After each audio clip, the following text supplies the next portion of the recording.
Middle east में जिस तरह से जंग बढ़ रही है, क्योंकि जंग का दायरा लगातार बढ़ता जा रहा है। अब ऐसे में बहुत बड़ी खबर दरअसल निकलकर सामने आ रही है, जहां पर प्योंगयांग ने इजराइल पर हमला करने का मंसूबा एक तरह से बना लिया है। अमेरिका इजराइल को चारों शाने चित करने के लिए शुमाली कोरिया एक तरह से तैयार है। किम जोंग उन का मंसूबा पूरी तरह से तैयार है, बस अब ईरान के इशारे की देरी है। जी हां, अब इस जंग में दरअसल शुमाली कोरिया भी कूदने जा रहा है। शुमाली कोरिया पहले ही इसकी तैयारी कर चुका है।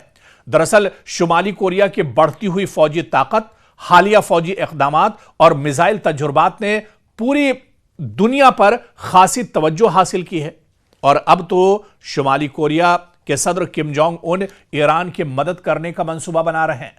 इजराइल अमेरिका के खिलाफ किम जोंग उन अब मैदान में कूदने को दरअसल तैयार है, क्योंकि नॉर्थ कोरिया गुज़िश्ता चंद बरसों में तेजी से अपनी दिफाई सलाहियतों को मजबूत कर रहा है। खास तौर पर लंबे फासले तक मार करने वाले मिसाइल, जदीद रॉकेट इंजन टेक्नोलॉजी, नए जंगी टैंक और मैदान जंग के निजाम, ये सब इक़दामात किम जोंग उन की क़यादत में किए जा रहे हैं, ताकि मुल्क की स्ट्रेटेजिक पोजीशन को मजबूत बनाया जा सके। यानी क्विक स्ट्राइक मिसाइल बहुत कम वक्त में यह मिसाइल किम जोंग उन ने तैयार कराई है। और कहा जाता है इस मिसाइल के बारे में कि बहुत कम वक्त में यह मिसाइल लॉन्च हो सकती है। दुश्मन को रद्द अमल का कम मौका मिलता है। उमूमन हाई स्पीड और जदीद गाइडेड सिस्टम से यह लैस होती है। तो अब शुमाली कोरिया के हालिया तजुर्बात से बिल्कुल यह जाहिर होता है कि वह ऐसे हथियार तैयार कर रहा है जो अचानक और दूर से हमला करने की सलाहियत रखते हों। और ऐसे में आप देखिए कि रिपोर्ट्स के मुताबिक नए रॉकेट इंजन्स ज्यादा ताकतवर मौसर है। मिसाइल रेंज में नुमाया इजाफा किया है कोरिया ने, और हाइपरसोनिक रफ्तार यानी जो आवाज से कई गुना ज्यादा तेज जिसकी स्पीड होती है, उसको भी अब एक तरह से किम जोंग उन ने हासिल कर लिया है।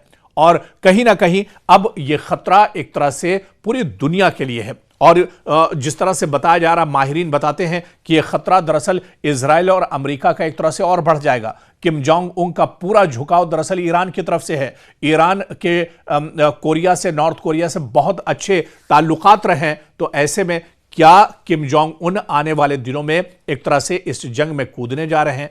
क्या अब वो ईरान के साथ एक तरह से इस जंग में खड़े होंगे?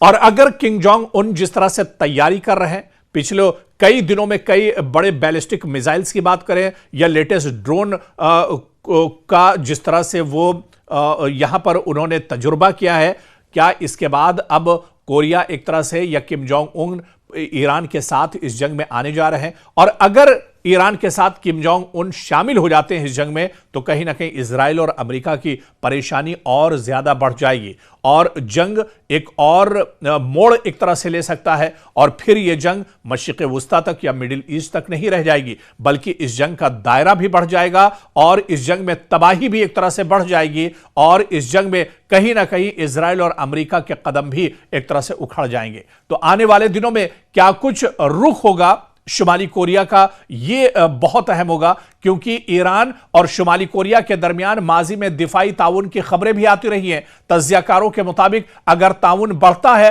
तो ईरान को लॉन्ग रेंज मिसाइल टेक्नोलॉजी में मदद मिल सकती है।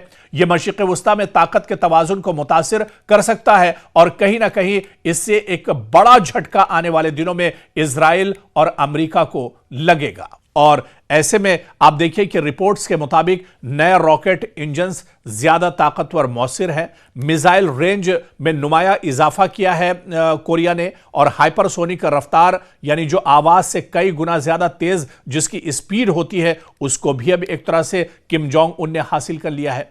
और कहीं ना कहीं अब यह खतरा एक तरह से पूरी दुनिया के लिए है। और जिस तरह से बताया जा रहा, माहिरीन बताते हैं कि यह खतरा दरअसल इजराइल और अमेरिका का एक तरह से और बढ़ जाएगा। किम जोंग उन का पूरा झुकाव दरअसल ईरान की तरफ से है।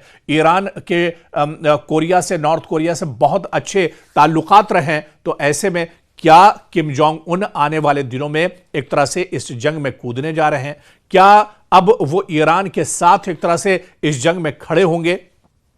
और अगर किम जोंग उन जिस तरह से तैयारी कर रहे हैं, पिछले कई दिनों में कई बड़े बैलिस्टिक मिसाइल्स की बात करें या लेटेस्ट ड्रोन का जिस तरह से वो यहां पर उन्होंने तजुर्बा किया है, क्या इसके बाद अब कोरिया एक तरह से या किम जोंग उन ईरान के साथ इस जंग में आने जा रहे हैं? और अगर ईरान के साथ किम जोंग उन शामिल हो जाते हैं इस जंग में, तो कहीं ना कहीं इजराइल और अमेरिका की परेशानी और ज्यादा बढ़ जाएगी और जंग एक और मोड़ एक तरह से ले सकता है और फिर यह जंग मशरिक़ वुस्ता तक या मिडिल ईस्ट तक नहीं रह जाएगी, बल्कि इस जंग का दायरा भी बढ़ जाएगा और इस जंग में तबाही भी एक तरह से बढ़ जाएगी और इस जंग में कहीं ना कहीं इजराइल और अमेरिका के कदम भी एक तरह से उखड़ जाएंगे। तो आने वाले दिनों में क्या कुछ रुख होगा शुमाली कोरिया का, यह बहुत अहम होगा, क्योंकि ईरान और शुमाली कोरिया के दरमियान माजी में दिफाई ताउन की खबरें भी आती रही हैं। तज्जियाकारों के मुताबिक अगर ताउन बढ़ता है